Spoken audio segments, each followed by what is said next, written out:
Nekem volt egy álmom egyszer.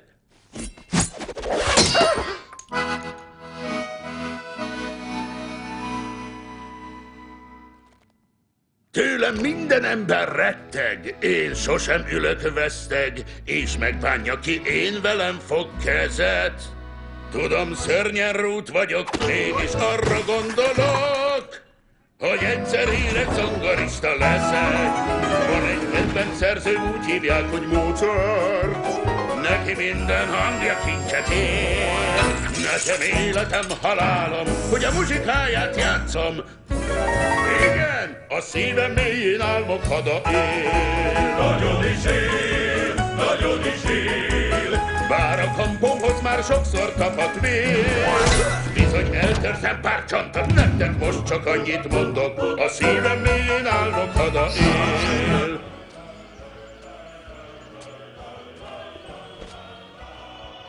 Engem ellepnek a sebek, az orrom véret csepeg, a jobb szemem meg fördelmesen pancsít. Mégis kell a szerelem, ugye nem reménytelen, hogy nyílbe üssek néha nap egy randit. Büszkén sétálnék a kiválasztott hölgyel, akit hozzám kergetne a szél. Csak egy senkiházi vagyok, de a nőknek sokat adok, a szívem mélyén álmok hada él. Nagyon is él, nagyon is él, mert a nagy románc egy szép nap utolér. S aki meglát, már nem ordít, nekem hátat sosem fordít, mert szívemben az álom mindig él. Hol is elmegy, virágárus lesz majd.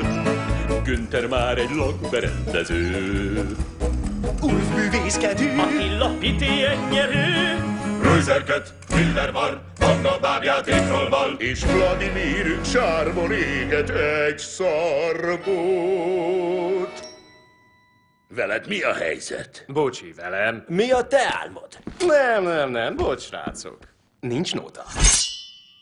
Hát az én álmaim, srácok, bár szépek, kicsit mások. Egy nyári tájon történnek meg velem. Kinn egy messzi szigeten, ahol nincsen senki sem. És pénzügyileg nem fájna a fejem. Álmodozol, álmodozol. Itt a fényben minden új életre kér. Engem elhagytak a gondok, amint ott hagytam a tornyot. A szívemben most álmok hada él. Nagyon is él, nagyon is él, nagyon is él. Amíg egymás mellett álmodozhatunk, egyet vagyunk. Kicsit vadak!